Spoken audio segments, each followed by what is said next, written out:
Hi everyone and welcome to another review show, Fallout 4 Mods. This week's video is all about your companions and how crap they look. Therefore, I have taken the time to showcase to you some of the many improvements the mod community and their mods can provide to make your BFF uncrap. Hang on, is that even a word? Uncrap? Well, it is now. Roll the intro.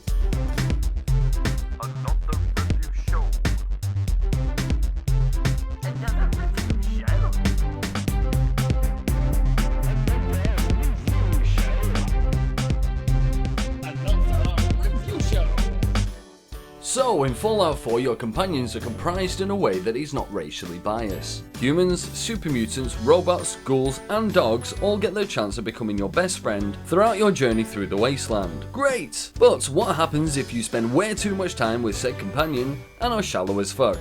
Well, you change their faces, of course. Introducing an absolute stunning mod, and was one of my first Fallout 4 mods I installed to my own game, Valentine Reborn by 83 Willow. Nick Valentine, the synth with the same name and personality of a detective from before the Great War, is quite possibly the best companion in the game due to his sharp wit, blah blah blah, intelligent observations, I got built, I got old, I got tossed, and sassy temperament. It's synth detective, jackass. If you're gonna be that way, you might as well get the make and model right. All good things, right? Wrong. This is until Valentine becomes reborn. So what's new, you might ask? Well, aside the complete HD retexture of Nick's face, made with the aim to show off more of his personality and the hard nut life he's endured within the Commonwealth over the years, he has optional extras, such as HD synth eyes and colours comprising of blue, yellow and red. These, compared to the original vanilla versions, are one hell of an improvement, and add another level of immersion to Nick's character. To add to this, Valentine's skeletal structure on his right hand and face have been retextured to that of the one of the Gen 1 synth. Optional of course, but honestly there's no real reason why you wouldn't use this extra. To top it off, Nick's teeth are now clean, shiny and hella HD. Smile! Next up, Dogmeat. It's no lie that Dogmeat is a lovable companion and one of the first you'll encounter in your new life 210 years in the post-apocalyptic nuclear future, or thereabouts. Personally, I'm a huge fan of German Shepherds in real life, but keeping in with our showerless fuck attitude, there's always room for improvement.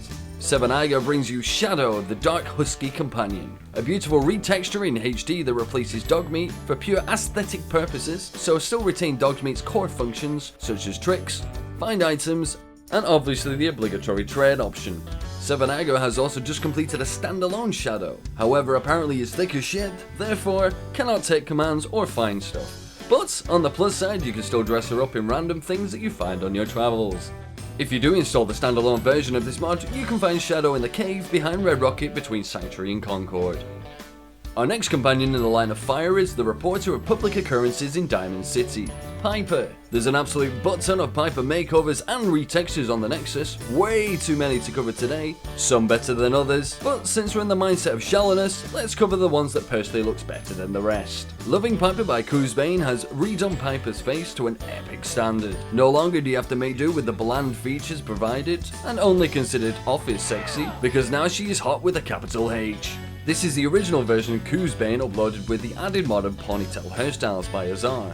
However, since Kuzbane is a legend, he's gone and done a couple of variations to tickle your fancy, such as Loving Piper True Reporter, a hair and face retexture for use specifically with the Piper outfit Redone CBBE by Amowin, and Loving Piper Deviations Dark Precusor, which apparently was inspired by the Precusor suit created by Elise. Again, this mod is only the face and hair retexture, so you'll have to download the mod separately to get the full effect. As you can see, these are a massive improvement on the original vanilla versions, so I think they'll be staying in my game for some time to come, or until I do. Either way, make sure you have pillows on standby. Which nicely brings us to our next companion, Hancock. No pun intended. John Hancock, the mayor of the Misfit town Goodneighbor, became a ghoul sometime after 2282. So, being turned into a ghoul, he's obviously ugly as fuck. And personally for me, for a guy who rallied a militia to overthrow a ruthless mob boss from power, became Goodneighbor's Lord Protector, and on top of that is a huge hit with the ladies, I feel he should have a look that would portray this demeanor. Lo and behold, DICE answered with Sexy Hancock. This mod is a full body and face skin utilizing the human model but with ghoul effects. There are optional extras to modify to your liking, such as a variety of facial hair and skin tones, has very kindly added variants of his coat and hat, which mainly consists of a slightly more saturated colour to go in line with Hancock's complexion. As an added extra, you can also download Gastly, a ghoul eye retexture by Silbus, for an added King of the Zombies effect. Overall, a cracking upgrade for this companion, making him look younger, slightly less unattractive, and indeed running more in line with his original concept art. This week's Fun Man of the Week goes to Aranax AE and Fancy Pants for Macho Claws. Okay, so not exactly a companion, but through the magic of mods, we can make this happen. For those of you not already in the know, this mod was created in the likeness of Macho Man Randy Savage, a well-renowned WWF wrestler from the late 80s and 90s. So what this mod effectively does is turn all Deathclaws in Fallout into mutated Macho Man Randy Savage, complete with signature hat and sunglasses. Not only that, but he has his own custom sound files for pure savage immersion. Well, look at this, prima donna! So that's it for me for this week. This episode is a two-parter, so keep your eyes out for the next one, where we'll continue to be superficial assholes to our companions, and we'll take a look at what we can do to remedy their faces. As always, please subscribe for more videos, and I will catch you on the flip side.